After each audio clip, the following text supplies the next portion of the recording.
Neyyattinkara general ആശുപത്രിയിൽ ചികിത്സ നിഷേധിച്ചതിനെ തുടർന്ന് രോഗി മരിച്ചു. നെയ്യാറ്റിൻകര സ്വദേശി രാജേഷാണ് മരിച്ചത്. നെഞ്ചുവേദനയെ തുടർന്നാണ് രാജേഷിനെ ആശുപത്രിയിൽ എത്തിച്ചത്. കുടുംബത്തിന്റെ പ്രതിഷേധത്തെ തുടർന്ന് സെക്യൂരിറ്റി ജീവനക്കാരനെ അന്വേഷണ വിധേയമായി മാറ്റി നിർത്തി. വിഷയത്തിൽ ആരോഗ്യമന്ത്രി അടിയന്തര റിപ്പോർട്ട് തേടിയിട്ടുണ്ട്. ഇപ്പോൾ നെയ്യാറ്റിൻകരയിൽ നിന്നും കമലേഷ് കൂടി ചേരുകയാണ് വിവരങ്ങളുമായി. Kamlesh, good morning. വളരെയധികം ദാരുണമായ ഒരു സംഭവത്തിനാണ് ഇന്നലെ രാത്രി സാക്ഷ്യം വഹിച്ചത്. അത്രയേറെ കടുത്ത നെഞ്ചുവേദനയുമായി എത്തിയ ഒരു രോഗിക്ക് ക്യൂ നിൽക്കേണ്ടി വരിക, അല്ലെങ്കിൽ ആ രോഗിയെ ഒറ്റയ്ക്ക് നിർത്തി കൂടെ വന്ന ആളുകൾ കോപ്പി ടിക്കറ്റ് എടുക്കാൻ പോവേണ്ടി വരിക, കൃത്യമായ ചികിത്സ ലഭിക്കാത്തതിനെ തുടർന്ന് ആ ജീവൻ നഷ്ടമാകുക, അതെല്ലാം ഒരു സ്ഥിരം സംഭവമായി മാറുന്ന സാഹചര്യത്തിലേക്ക് കേരളത്തിന്റെ ആരോഗ്യരംഗം താറുമാറായിരിക്കുന്നു എന്നുള്ളതാണ് ഏറ്റവും പ്രധാനപ്പെട്ട കാര്യം. ഇപ്പോഴത്തെ ആരോഗ്യമന്ത്രി അടിയന്തര റിപ്പോർട്ട് തേടുന്ന ഒരു സാഹചര്യം കൂടി എത്തിയിട്ടുണ്ട്. അവിടെ എത്തുമ്പോൾ കാണുന്ന വിവരങ്ങൾ എന്തെല്ലാമാണ്?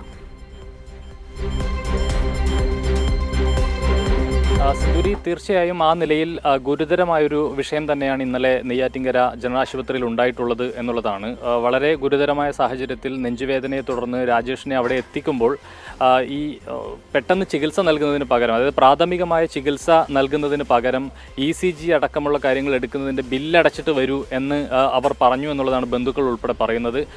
ഈ ഗുരുതര സാഹചര്യത്തിലിരിക്കുന്ന രോഗിയോട് ബില്ലടച്ച് വരാൻ പറയുന്ന ഒരു ഘട്ടത്തിൽ അയാൾ പറയുന്നുണ്ട്, എൻ്റെ കയ്യിൽ പൈസയുണ്ട്, ഞാൻ അടക്കാം എന്ന് പറഞ്ഞിട്ട് പോലും ആ ഘട്ടത്തിൽ ചികിത്സ നൽകാൻ തയ്യാറായില്ല. ക്യൂ നിർത്തിയാണ്, അതായത് പനി ഉൾപ്പെടെയുള്ള ആളുകൾ, നിരവധി ആളുകൾ അവിടെ വന്നിട്ടുണ്ടായിരുന്നു. അവരുടെ കൂട്ടത്തിൽ ക്യൂ നിർത്തിയതിന് ശേഷമാണ് ചികിത്സിക്കാൻ അല്ലെങ്കിൽ കാണാൻ ഡോക്ടർ തയ്യാറായത് എന്നതുൾപ്പെടെയുള്ള കാര്യങ്ങളുണ്ട്. ECG എടുത്തതിന് ശേഷവും പ്രാഥമികമായ ചികിത്സ നൽകിയിരുന്നുവെങ്കിൽ ജീവൻ രക്ഷിക്കാമായിരുന്നു എന്ന കാര്യം കൂടി അവർ പറയുകയാണ്. അതിനുശേഷമാണ് മെഡിക്കൽ കോളേജിലേക്ക് കൊണ്ടുപോകണം എന്ന് പറയുന്നത്. അപ്പോൾ ആ രോഗിയുടെ കൂടെ ഒരു ബൈസ്റ്റാൻഡറായി ഒരാൾ മാത്രമേ ഉണ്ടായിരുന്നുള്ളൂ.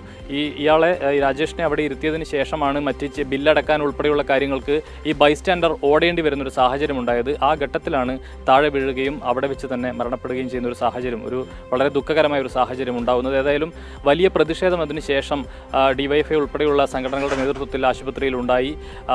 ഗുരുതരമായ ചികിത്സാ പിഴവ് ഇപ്പോൾ വീട്ടുകാരുൾപ്പെടെ ബന്ധുക്കളും അയൽവാസികളും എല്ലാം പറയുന്നൊരു പ്രധാനപ്പെട്ട കാര്യമെന്ന് പറയുന്നത്, നേരത്തെ ഈ അത്യാഹിത വിഭാഗത്തിൽ ഉൾപ്പെടെ 3 ഡോക്ടർമാർ ഉണ്ടായിരുന്ന ഒരു സാഹചര്യം ഉണ്ടായിരുന്നു. നിലവിൽ ഇപ്പോൾ ഒരൊറ്റ ഡോക്ടർമാരാണ് അവിടെ ഉള്ളത്. അവർ തന്നെ കാര്യമായി ചികിത്സ നൽകാൻ ഉൾപ്പെടെ തയ്യാറാകുന്നില്ല എന്ന ആക്ഷേപം കൂടി ബന്ധുക്കൾ ഉൾപ്പെടെ പറയുന്നുണ്ട്. നിലവിൽ ഇപ്പോൾ ഇവിടെ രാജേഷിൻ്റെ ഭാര്യ സഹോദരൻ ജയമോഹൻ, സഹോദരി ഭർത്താവ് ജയമോഹൻ ഇവിടെയുണ്ട്. എന്താണ് ഇന്നലെ ആശുപത്രിയിൽ എത്തിയ ഘട്ടത്തിൽ എന്ത് ബുദ്ധിമുട്ടാണ് അവരുടെ ഭാഗത്തു നിന്ന് നേരിട്ടത്? അവർ തികഞ്ഞ അനാസ്ഥ തന്നെയാണ് കാണിച്ചത്. തികഞ്ഞ അനാസ്ഥ എല്ലാവരും. അതിപ്പോൾ സെക്യൂരിറ്റി ആയാലും സെക്യൂരിറ്റി വളരെ മുഷ്ടായിട്ട് കാണിച്ചു. അതുപോലെ തന്നെ ECG എടുത്ത് ഡോക്ടർ കൊണ്ടുവന്ന് വെറുതെ റെഫർ ചെയ്തു മെഡിക്കൽ കോളേജിലേക്ക്. അപ്പോൾ അതിൻ്റെ ഇടയ്ക്ക് ആംബുലൻസ് ബുക്ക് ചെയ്തു, ആംബുലൻസിന് പൈസ അടച്ചു. അപ്പോൾ ഈ സാഹചര്യത്തിൽ പ്രഥമ ശുശ്രൂഷയുണ്ട്, അതൊരു 1 മണിക്കൂർ ഡിലേ വന്ന് അതിനകത്ത് കൊടുക്കാമായിരുന്നു. അത് പൂർണ്ണമായും ലഭിച്ചില്ല. കാരണം കാർഡിയോളജി പ്രശ്നമാണല്ലോ. അത് കിട്ടിയിരുന്നെങ്കിൽ, പ്രാഥമിക ശുശ്രൂഷ കാര്യമായിട്ട് ലഭിച്ചിരുന്നുവെങ്കിൽ മരണം സംഭവിക്കില്ല എന്ന് വിശ്വസിക്കുകയാണ്. അത് അങ്ങോട്ട് പോയ ഘട്ടത്തിൽ ഉൾപ്പെടെ ഈ മറ്റ് രോഗികളുടെ കൂടെ ക്യൂ നിർത്തിയതിന് ശേഷമാണ്, അതായത് ഗുരുതര സാഹചര്യത്തിൽ ഒരാൾ എത്തുമ്പോൾ വളരെ പെട്ടെന്ന് ചികിത്സ നടക്കുന്നതിന് പകരം ക്യൂ നിർത്തിയൊക്കെ ബില്ലടച്ചതിന് ശേഷം വരൂ എന്നൊക്കെ പറഞ്ഞു. ആ രീതി തന്നെയാണ്, ആ രീതി അവലംബിച്ചത് തന്നെയാണ് ഡിലേ വരാനുള്ള കാരണം.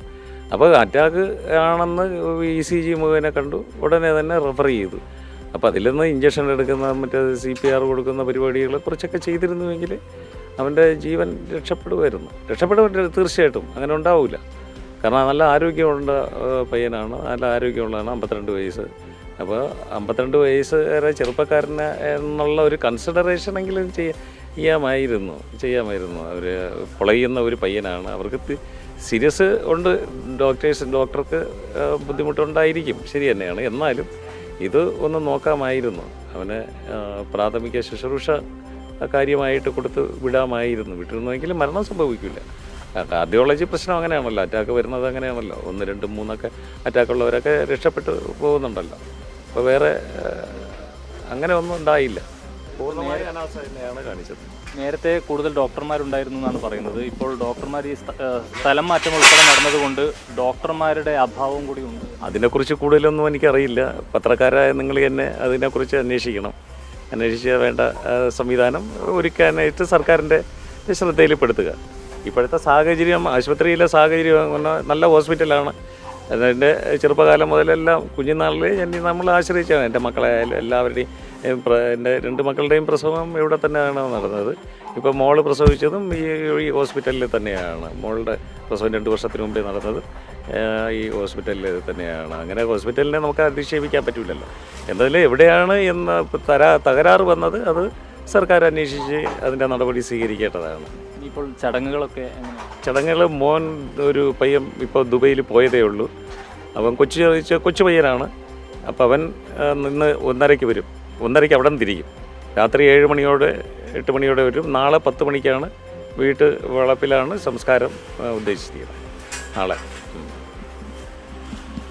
സിന്ദൂരി ആ നിലയിലാണ്. നാളെ രാവിലെയാണ് സംസ്കാര ചടങ്ങുകളെല്ലാം തന്നെ നടക്കുക. ഇന്നിപ്പോൾ പോസ്റ്റ്മോർട്ടം ഉൾപ്പെടെയുള്ള കാര്യങ്ങൾ പൂർത്തിയാക്കേണ്ടതുണ്ട്. അതിനുള്ള നടപടിക്രമങ്ങളെല്ലാം ആശുപത്രിയിൽ സജ്ജമാവുകയാണ് എന്നുള്ളതാണ്. ഏതായാലും ആശുപത്രിയുമായി ബന്ധപ്പെട്ട് ഗുരുതരമായൊരു ചികിത്സ നൽകുന്നതിലൊരു വീഴ്ച ഉണ്ടായിട്ടുണ്ട്. അതുകൊണ്ട് തന്നെയാണ് രാജേഷിൻ്റെ മരണം സംഭവിച്ചിട്ടുള്ളത് എന്ന ആക്ഷേപവും വിമർശനവുമാണ് ബന്ധുക്കൾ പ്രധാനമായും മുന്നോട്ട് വെക്കുന്നത്. സിന്ദൂരി.